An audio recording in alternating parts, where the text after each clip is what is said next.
Amigos, sean bienvenidos a este canal, que se enfocará a contar esas historias que nos encontramos por la web, en los distintos sitios y libros digitales que tengamos a nuestro alcance. Si quieres enviarnos tu historia y que le demos difusión, dejaremos el correo del canal en el apartado de la descripción. Esperemos que este primer video sea de tu agrado y puedas compartirlo para empezar a hacer más grande nuestra comunidad. Te invito a suscribirte. Darle like y agregar algún comentario nos serviría de mucho para que YouTube nos haga llegar a más personas interesadas en estas historias. Sin más, ponte cómodo ya que comenzamos con esta historia que se titula Dios es azul.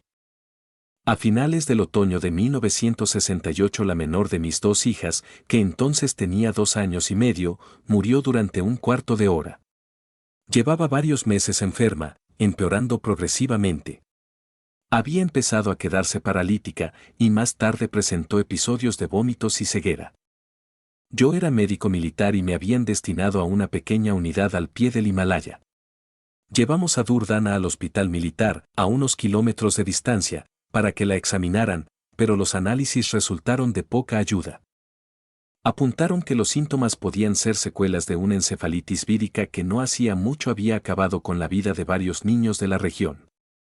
Estaba ocupado en mi consulta cuando mi ayudante entró corriendo para decirme que me llamaba mi mujer, que algo le había ocurrido a la pequeña Durdana. Vivíamos en el recinto de la estación, en una casa contigua a la consulta. Durdana había pasado muy mala noche y, temiendo lo peor, corrí a casa. Mi esposa estaba en el jardín, de pie junto a la cuna de la niña. Tras un breve examen no vi señales de vida. Ha muerto, dije. Con una expresión casi de alivio, porque la niña había sufrido mucho, mi esposa cogió con delicadeza el cuerpo sin vida y se apresuró a llevarlo dentro. La seguí. Hay ciertas medidas de emergencia, obligatorias según el reglamento militar, y un colega, que me había seguido desde la consulta, salió en busca del equipo necesario. Mi esposa llevó a la niña a nuestro dormitorio y la tendió en la cama. Tras otro examen procedí a seguir las medidas de emergencia prescritas, sabiendo que era improbable que surtieran efecto. Mientras lo hacía me sorprendí repitiendo medio inconsciente y en voz muy baja, «Vuelve, hija, vuelve». Como último recurso, mi esposa vertió en la boca de la niña unas cuantas gotas de miquetamida, un estimulante del corazón que también le habíamos dado la noche anterior. Un hilito de líquido salió de su boca sin vida y se deslizó por la mejilla. Seguimos observándola con tristeza. Entonces, para nuestro asombro, la niña abrió los ojos y, tras hacer una mueca extraña, dijo muy seria que el medicamento era amargo.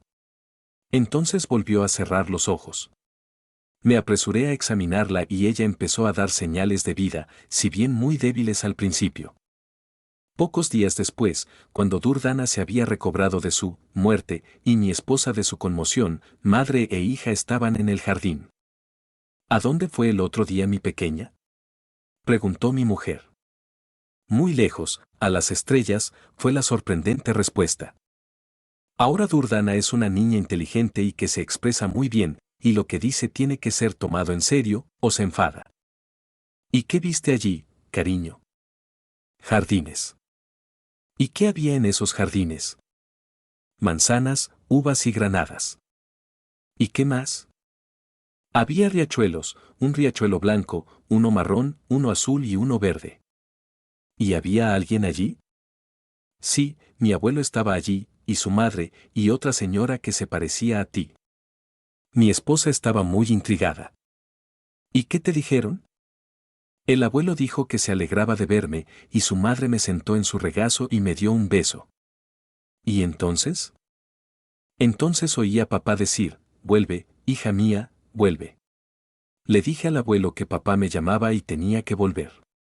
Él me dijo que debía preguntárselo a Dios. Así que fuimos a ver a Dios y el abuelo le explicó que quería regresar. ¿Quieres volver?, me preguntó Dios. Sí, respondí, debo volver, mi padre me llama. Está bien, ve, respondió Dios. Y bajé de las estrellas hasta la cama de papá. Eso era más que interesante.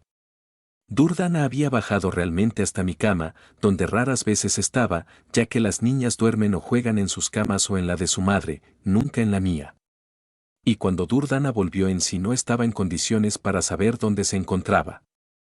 Pero mi mujer estaba más interesada en la entrevista de Durdana con el Todopoderoso.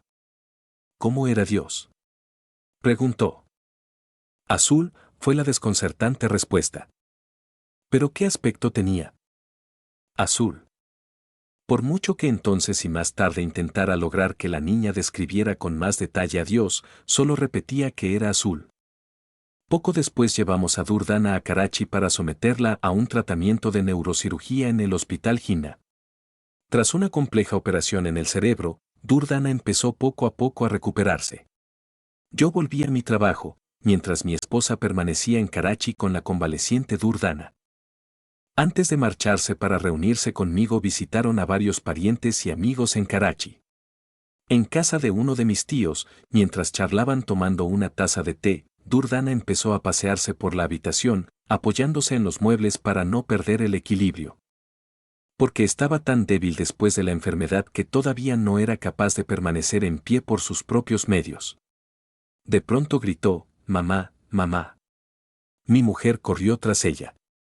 «Mira», dijo Durdana excitada, señalando la vieja fotografía de la mesa, «esta es la madre del abuelo. La conocí en las estrellas».